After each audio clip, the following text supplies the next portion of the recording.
Time to check in with Kevin Root. We're out here at Scott Jeffrey's Performance Plus as things are starting to get a little busy around here. The guy in front of you know him pretty well, Kevin Root, and his son Nicholas race Land of Legends Raceway. Of course, he has a big block modified. How are things going? Sounds like things are getting a little busy around here at the shop. Yeah, I mean, it's that time of the year where we're definitely picked up pretty good. We're staying really, really steady. Transmission, shocks, rebuilds, friends are still coming in, pouring in pretty good. We're Scott's staying pretty caught up on that stuff, but yeah, it's been really crazy lately. I see he's rebuilding transmissions back there today. Yes, absolutely. He's been going to town pretty good on them. So everything's been good. Most of the guys have got them all here. You know what I mean? I think we'll have a couple stranglers probably last minute deal, but I think we're going to be in pretty good shape. What kind of turnaround time are we looking at for rebuilding a transmission? Oh my God, now? we're in no more than probably 2-3 days. Oh, that's it. Yeah, he's doing. Yep. Do we have to do that every year?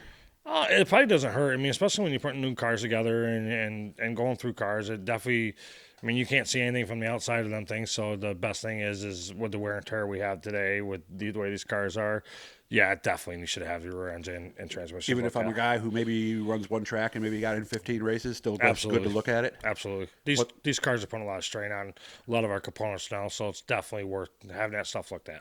How many are still using the old style and how many are using the new? Not a lot of the Bird Gen 1 stuff is around, but there's still guys that have it. You know, they've instead of trying to pay the outrageous price, you know, for these transmissions and stuff, or not outrageous, just it's very cost effective.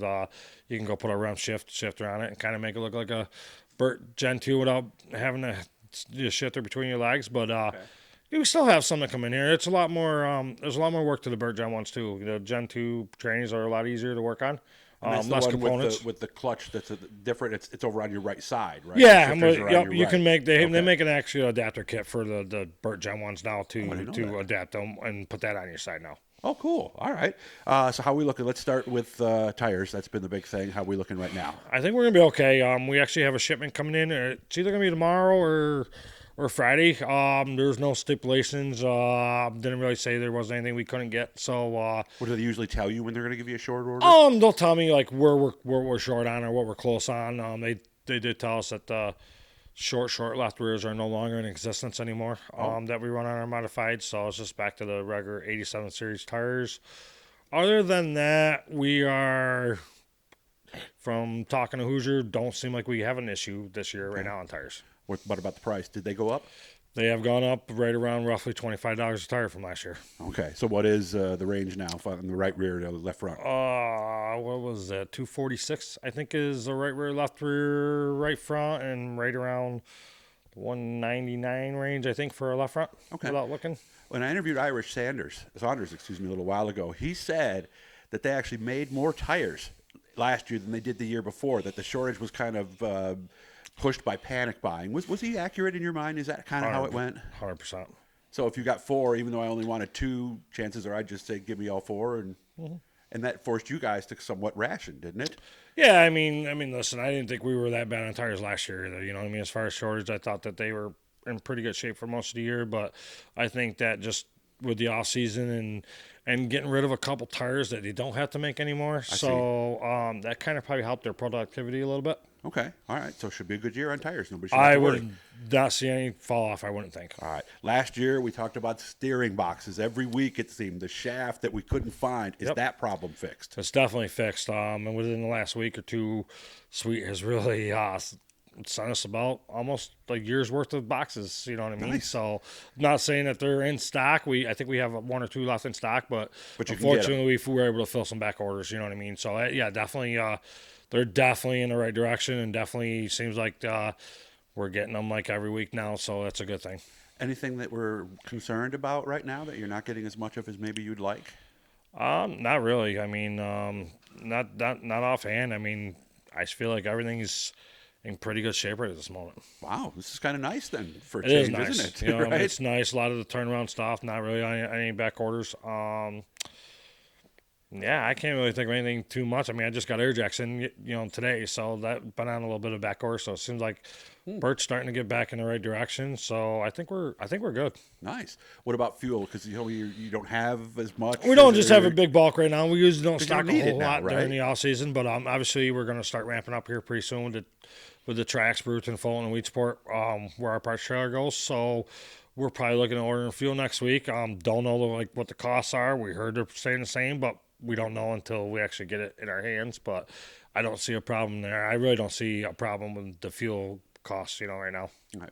What's the fuel most people are using? What octane? Oh, we're on the D12, D98, or D12, D109, and the D98. The recommendations that dirt car makes you run. Yeah, for the VP. D98's the sportsman one. What's that go for roughly? Is It's right around the 700. 700 for a drum? Yep. Okay. Roughly. Okay. And So then work that stuff. out. It ends up being, I think, like 13 a gallon or something. Yeah, like it's like that. 13, 14 a gallon, something like that. Yep. Price is pretty much the same across the board. Oh, no, you're going to pay a little bit more for the D12, D109. Okay. Probably not $1. And that's the more, 112 octane versus the 109, right? Yep. Yeah, the 109 is oxygenated. You know what I mean? Oh, So, I didn't know that. yep. Oh, who runs that? Small blocks, 358s. Really? And the big blocks run the 112? D12, yep. Oh, see, that's a good one. And what's the other one you guys were selling? E85? C85, that's our mod light kind of guys. And actually, we've been getting a lot of calls from just outside of the racing business on a lot of VP stuff. So Really? it's been pretty good this off season with that stuff. So C85 is one of the big ones that people like to put in some exotic stuff.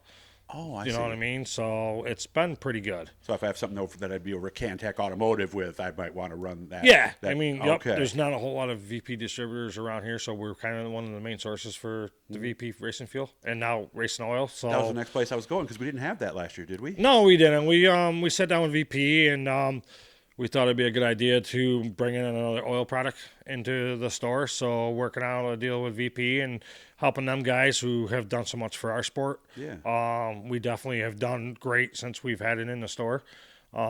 Very well known oil. A lot of people use it. You know what I mean? And it's just nice to have it and just to have enough stock to have it. Nice. And of course, remember Swift Springs has been helping us.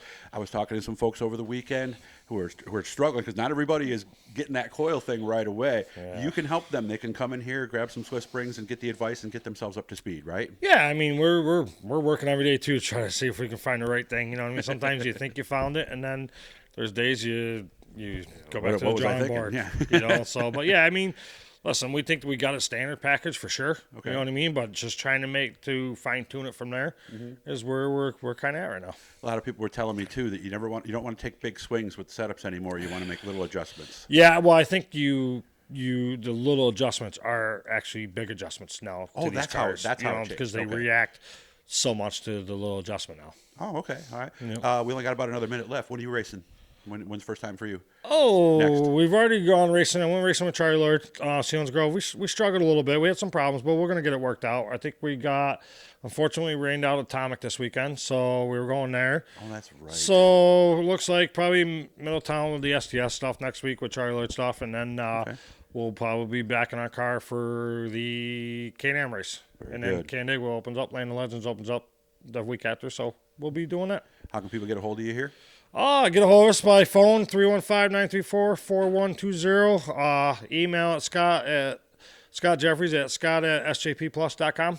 Of course, I always spell Jeffries wrong. What? J-E-F-F? I still saw it. I still spell I it know, wrong. I get it. Wait, it's Yeah. on your shirt there. exactly. J-E-F-F-E-R-Y-S. Yes. Okay, there's a lot of ways to spell it, and now Yep. you know the right way. Yep. Thanks for making time for me. And the phone didn't ring. I can't believe it rang the whole time before we I got the ringer recorded, off. Oh, That's I thought why. we got lucky. All right, good to see you, man. Thanks, Doug.